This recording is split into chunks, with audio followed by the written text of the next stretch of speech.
नमस्कार मित्रांनो, सर्वांचं पुन्हा एकदा मनपूर्वक स्वागत। आजच्या व्हिडिओमध्ये 1000 स्क्वेअर फूट घर बांधण्यासाठी मटेरियल किती लागणार आहे किंवा मटेरियलसाठी खर्च किती येऊ शकतो या व्हिडिओमध्ये माहिती मिळणार आहे। या व्हिडिओमध्ये टोटल मटेरियल खर्चाबद्दल माहिती सांगितलेली आहे आणि तुम्हाला 2 दिवसामध्ये एक व्हिडिओ मिळेल। त्या व्हिडिओमध्ये टोटल 1000 स्क्वेअर फूटचं जर घर असेल तर कामगार खर्च किती येऊ शकतो तो व्हिडिओ तुम्हाला 2 दिवसामध्ये मिळून जाईल। या व्हिडिओमध्ये फक्त मटेरियल खर्चाबद्दल माहिती सांगितलेली आहे। मित्रांनो, माहिती सुरू करण्या अगोदर तुम्हाला काही गोष्टी लक्षात घेणं गरजेचं आहे। 1000 स्क्वेअर फूटचं जे कन्स्ट्रक्शन आहे त्यासाठी तुम्ही मटेरियल कोणत्या क्वालिटीचं वापरणार आहे किंवा कोणत्या कंपनीचं वापरणार आहे त्यावरती टोटली खर्च डिपेंड असतो। पण एक तुम्ही आजचा जर व्हिडिओ बघितला, एक तुम्हाला अंदाज लागणार आहे की 1000 स्क्वेअर फूटचं जर कन्स्ट्रक्शन असेल, घर असेल तर मटेरियलसाठी किती खर्च येऊ शकतो। तुम्हाला अंदाज येण्यासाठी आजचा व्हिडिओ खूप महत्वाचा होणार आहे। चला तर मग वेळ न घालवता जाणून घेऊया या व्हिडिओच्या माध्यमातून। पण त्याआधी मित्रांनो, तुम्ही जर या आपल्या चॅनलवरती नवीन असाल तर सर्वात आधी आपल्या मराठी चॅनलला सबस्क्राईब करायला अजिबात विसरू नका। मित्रांनो, 1000 स्क्वेअर फूटचं जर कन्स्ट्रक्शन असेल तर सिमेंट किती लागणार आहे टोटल कामासाठी 450 ते 500 बॅगच्या आसपास आपल्याला सिमेंट लागणार आहे। समजलं मित्रांनो, एका सिमेंट बॅगची जी खरेदीची किंमत आहे आपण एक सरासरी 360 रुपये धरलेली आहे। तुम्ही कोणत्या कंपनीचं सिमेंट खरेदी करणार आहेत त्यावरती रेट डिपेंड असतो, पण आपण एक नॉर्मली 360 रुपये एका सिमेंट बॅगची किंमत धरलेली आहे। आपण धरूया 450, कमीत कमी आपल्याला बॅग लागणार आहे। त्याचे झाले सिमेंटचे झाले 1,62,000 रुपये सिमेंट खरेदी करण्यासाठी। समजलं मित्रांनो, सिमेंटसाठी एवढा खर्च येऊ शकतो। त्यानंतर स्टील किती लागणार आहे टोटल 1000 स्क्वेअर फूटचं जे कन्स्ट्रक्शन आहे त्या आरसीसी कामासाठी स्टील किती लागणार आहे 3500 किलो ते 4000 किलोच्या आसपास स्टील लागणार आहे। या रेंज मध्ये तुम्हाला स्टील लागू शकतं। आपण कमीत कमी 3500 किलो धरूया आणि स्टीलचा जो खरेदीचा रेट आहे मित्रांनो पर किलोचा तो आपण 65 रुपये धरलेला आहे। तुम्ही कोणत्या कंपनीचं स्टील खरेदी करणार त्यावरती सुद्धा रेट डिपेंड असतो, पण आपण एक 65 रुपये स्टीलचा पर किलोचा रेट धरलेला आहे। आपल्याला टोटल 3500 किलो स्टील लागणार आहे। त्याचे झाले स्टीलचे 2,27,500 रुपये स्टील खरेदी करण्यासाठी। त्यानंतर आपल्याला बांधकाम करण्यासाठी व आरसीसी काम करण्यासाठी क्रश सँड किती लागणार आहे। क्रश सँड आपल्याला टोटल आरसीसी काम आणि बांधकाम करण्यासाठी 14 ते 15 बराच्या आसपास लागणार आहे। 14 ते 15 बराच्या आसपास लागणार। आपण जास्तीत जास्त 15 बराच धरूया। क्रश सँडचा जो रेट आहे मित्रांनो ब्रासचा तो आपण 6000 रुपये धरलेला आहे। तुमच्या गावामध्ये क्रश सँडचा काय रेट चालू आहे त्याप्रमाणे तुम्ही कॅल्क्युलेशन करू शकता, पण आपण एक 6000 रुपये ब्रासचा रेट धरलेला आहे। टोटल आपल्याला 15 ब्रास क्रश सँड लागणार आहे बांधकाम करण्यासाठी व आरसीसी काम करण्यासाठी। त्याचे झाले क्रश सँडचे 90,000 रुपये क्रश सँड साठी। त्यानंतर आपल्याला प्लास्टर करण्यासाठी प्लास्टर सँड किती लागणार आहे। प्लास्टर सँड आपल्याला 5 ते 6 ब्रासच्या आसपास आपल्याला प्लास्टर सँड लागणार। टोटल प्लास्टर करण्यासाठी आपण जास्तीत जास्त 6 ब्रास धरूया। प्लास्टर सँडचा जो रेट आहे मित्रांनो तो आपण 8000 रुपये ब्रासचा धरलेला आहे। 8000 रुपये ब्रासचा रेट धरलेला आहे। बांधकाम जी सँड असते त्यापेक्षा प्लास्टर सँडचा हा रेट मित्रांनो नेहमी जास्त असतो। आपल्याला 6 ब्रास लागणार आहे।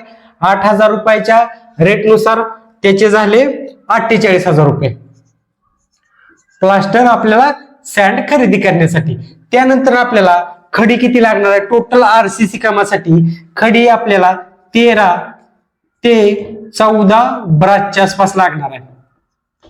खडीचा जो रेट आहे मित्रांनो आपण तो ब्रासचा तो 5000 रुपये धरलेला आहे। ब्रासचा आपण जास्तीत जास्त 14 ब्रास धरूया, त्याचे झाले 70,000 रुपये आपल्याला खडी खरेदी करण्यासाठी। त्यानंतर वीट किती लागणार आहे। बाहेरील बांधकाम 9 इंची आणि आतील बांधकाम जर 4 इंची असेल तर टोटल आपल्याला 16 ते 17,000 विटा लागणार आहेत। बाहेरील बांधकाम 9 इंची व आतील बांधकाम जर 4 इंची असेल तर 16 ते 17,000च्या आसपास आपल्याला विटा लागणार आहेत. आपण 17,000 विटा धरूया. आता एका विटाची जी खरेदीची किंमत आहे मित्रांनो ती आपण 8 रुपये धरलेली आहे एका विटाची खरेदीची. तुमच्या गावामध्ये विटाचा काय रेट चालू आहे त्याप्रमाणे तुम्ही कॅल्क्युलेशन करू शकता. आपल्याला टोटल 17,000 विटा लागणार आहेत. एका विटाची किंमत आपण 8 रुपये धरलेली आहे. त्याचे झाले विटांचे 1,36,000 रुपये वीट खरेदी करण्यासाठी.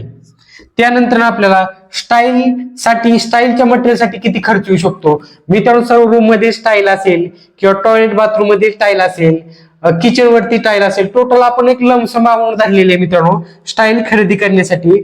65 ते 70,000 रुपयाच्या आसपास खर्च येऊ शकतो.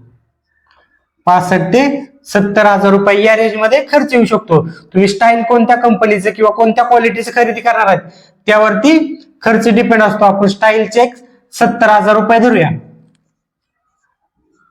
त्यानंतर ग्रेनाइट साठी किती खर्च येऊ शकतो मित्रांनो. ग्रेनाइट तुम्ही तुमच्या 1,000 स्क्वेअर फूट मध्ये कुठे कुठे वापरणार आहेत. जसे नॉर्मली आपण जिना टप्प्यावरती वापरतो किंवा किचन वरती वापरतो, डोर विंडोच्या फ्रेम तुम्ही ग्रेनाइट मध्ये बनवणार असाल तर मित्रांनो हा सुद्धा खर्च आपण ग्रेनाइटचा एक लमसम अमाऊंट मध्ये धरलेला आहे. ग्रेनाइट साठी आपल्याला 40 ते 50,000 रुपयाच्या आसपास खर्च येऊ शकतो.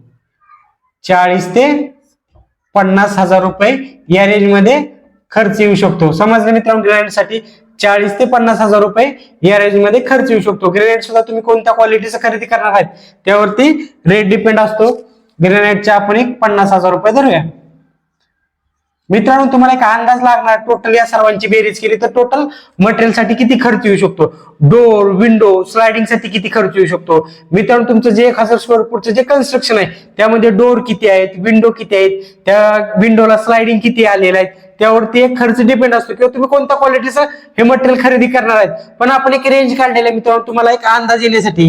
टोटल मित्रांनो हा 1,20,000 रुपयाच्या आसपास खर्च येऊ शकतो. टोटल 1,20,000 रुपयाच्या आसपास टोटल खर्च येऊ शकतो. म्हणजे तुम्हाला अंदाज घ्यायचा असेल तर 1,00,000 रुपये ते 1,20,000 रुपये या दरम्यान खर्च येऊ शकतो. आपण डोर विंडो स्लायडिंगचे टोटली 1,20,000 रुपयाच्या आसपास खर्च येऊ शकतो एक लमसम अमाऊंट मटेरियल साठी. त्यानंतर प्लंबिंगच्या मटेरियल साठी किती खर्च येऊ शकतो. प्लंबिंगचं मटेरियल तुम्ही कोणत्या क्वालिटीचं खरेदी करणार आहेत त्यावरती मित्रांनो प्लंबिंगच्या मटेरियलचा रेट असतो किंवा खर्च अवलंबून असतो. कारण मार्केटमध्ये ज्यावेळेस आपण प्लंबिंग मटेरियल खरेदी करण्यासाठी जातो त्यास वेगवेगळ्या कंपनीचं वेगवेगळे रेट असतात मित्रांनो. पण आपण एक चांगल्या कंपनीचं जरी मटेरियल धरलं प्लंबिंग मटेरियल तरी 80 ते 85,000 रुपये या रेंज मध्ये मित्रांनो तुम्हाला खर्च येऊ शकतो प्लंबिंगच्या मटेरियलचा. त्याच्या आपण प्लंबिंगच्या मटेरियलचे 85,000 रुपये धरूया प्लंबिंगच्या मटेरियलचं. त्यानंतर इलेक्ट्रिकल मटेरियल साठी किती खर्च येऊ शकतो. इलेक्ट्रिकच्या मटेरियल साठी 70 ते 80,000 रुपये 80,000 रुपये त्याचे आपण इलेक्ट्रिकल मटेरियलचे 80,000 रुपये धरूया.